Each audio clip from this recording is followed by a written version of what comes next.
Kalau umur sudah 40 tahun, hati-hati artinya.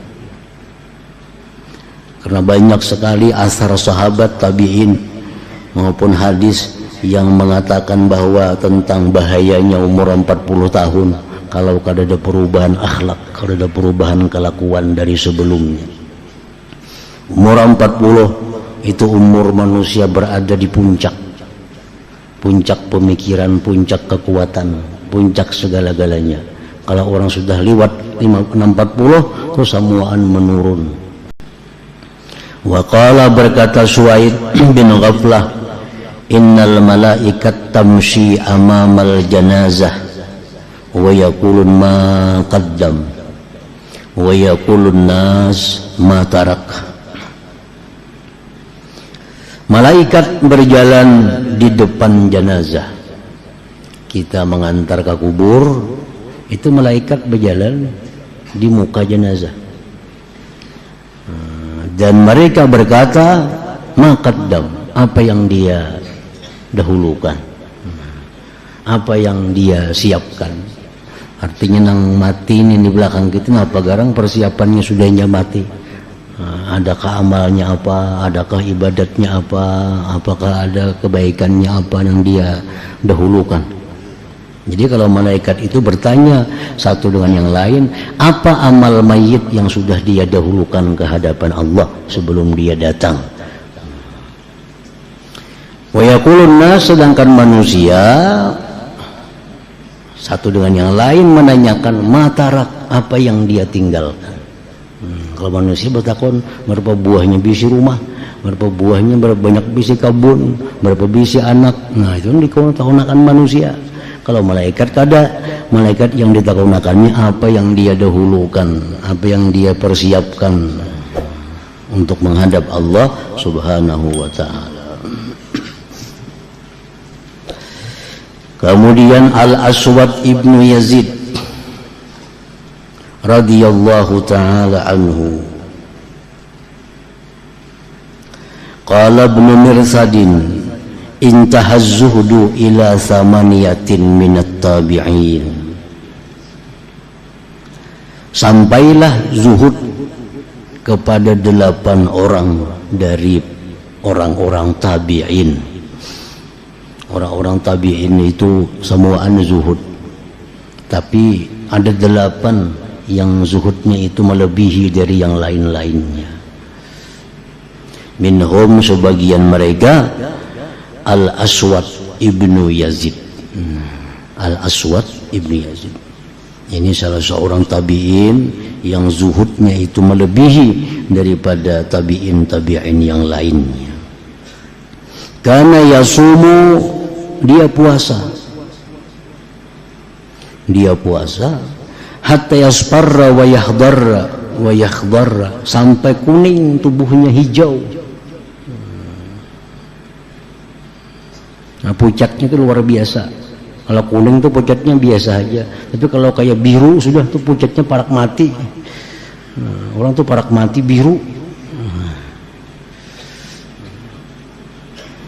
Palammah tudira baka, manakala beliau mendekati wafat Aswad bin Yazid ini, baka, beliau menangis.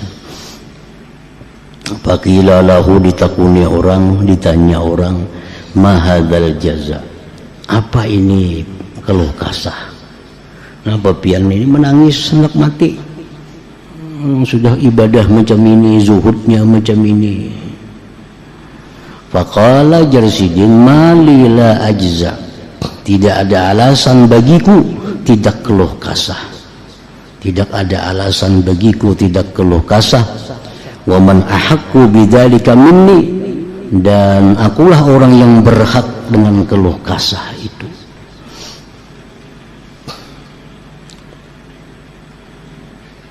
Siapa geus yang kada keluh kasah macam ini, dan aku yang paling berhak keluh kasah. Wallahi law utitu bil maghfirah min Allah la ahammanil haya'u minhu bima qad sana'tu. Demi Allah, Jarsidin, jikalau didatangkan aku ampunan dari Allah, sungguh merisaukan akan daku, malu dari Allah dengan apa yang telah aku kerjakan. Kalau aku disitin diampuni oleh Tuhan, diampuni oleh Tuhan. Tapi sabuting aku pikirakan betapa malunya kena aku berjumpa Allah. Nah, sopannya berjumpa Allah. Bandingannya macam apa?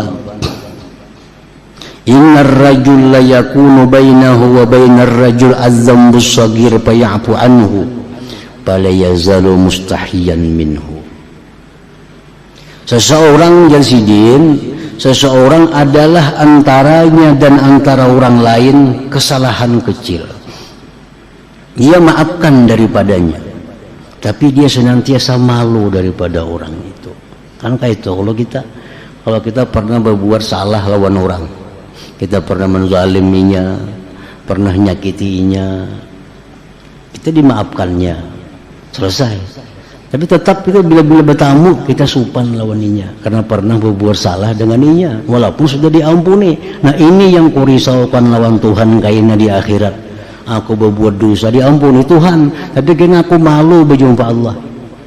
Karena pernah berbuat kesalahan, pernah berbuat dosa. Jadi yang aku risaukan itu bukan masalah dosa, yang aku risaukan masalah neraka. Yang aku risaukan itu masalah kayaknya betapa malunya aku bertemu Allah karena aku pernah berbuat jahat kepada Allah Subhanahu wa ta'ala. Aswad bin Yazid radhiyallahu ta'ala anhu.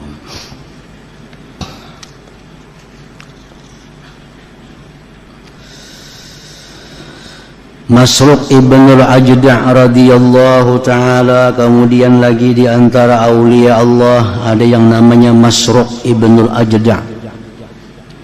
Qala berkata Masruq, bihasbil mar'i minal jahli ayyu'jiba bi'amali wa bihasbil mar'i minal ilmi ayyakhshallaha. Berkata Masruq ibn al-Ajda', cukuplah seseorang itu dikatakan jahil bahwa dia ujub dengan amalnya. Orang yang ujub dengan amal itu orang jahil, walaupun dia punya ilmu tinggi, tapi kalau masih ujub dengan amal itu berarti orang jahil. Ujub dengan amal artinya merasa kemampuan diri beribadah kepada Allah. Itu ujub, merasa hebat kawa sembahyang malam, merasa hebat kawa khatam Quran, merasa hebat kawa puasa Daud, merasa hebat tanpa mengingat itu anugerah Allah. Itu ujub, itu orang jahil aja sih. Cukuplah ujub itu sebagai bukti jahilnya seseorang. Dan cukuplah seseorang itu dikatakan alim bahwa dia takut kepada Allah. Walaupun dia kada banyak ilmu, walaupun dia kada tinggi ilmu, tapi dia takut kepada Allah, tuh orang alim ngarannya. Itu orang alim. Ini kada tinggi ilmunya, ini kada luas pengetahuannya, tapi ini takut lawan Allah, maka itu orang disebut alim. Disebut di sisi Allah sebagai orang yang alim artinya. Innama yakhshallah min ibadihil ulama. Wa qala, dan berkata lagi Masruq, idza balaga ahadukum arba'ina sana fal ya'khudh hizrahu minallahi ta'ala. Berkata lagi Masruq, bila sampai salah seorang kaum umur 40 tahun, maka hendaklah dia mengambil kehati-hatian dari Allah Ta'ala. Kalau umur sudah 40 tahun, hati-hati artinya. Karena banyak sekali asar sahabat tabi'in maupun hadis yang mengatakan bahwa tentang bahayanya umur 40 tahun kalau kada ada perubahan akhlak, kada ada perubahan kelakuan dari sebelumnya. Umur 40 itu umur manusia berada di puncak pemikiran, puncak kekuatan, puncak segala-galanya. Kalau orang sudah lewat 40 terus semuaan menurun, kekuatan menurun, ingatan menurun, semuaan menurun. Nah jadi macam apa orang itu akhlak berikutnya itu tergantung bagaimana di umur 40. Banyak perkataan para aulia Allah di zaman tabi'in mengatakan bahwa umur 40 itu adalah alamat umur dia mati. Macam apa akhlak di 40, itulah akhlak yang bakal dia bawa mati. Kalau dia akhlak di umur 40 cinta kepada dunia, dia matinya akan cinta kepada dunia. Kalau orang akhlaknya di umur 40 itu cinta akhirat, karena dia mati akan cinta akhirat. Di 40 itu merupakan penentuan manusia. Nah, hati-hati dengan umur 40, ujar Masruq bin Ajdah.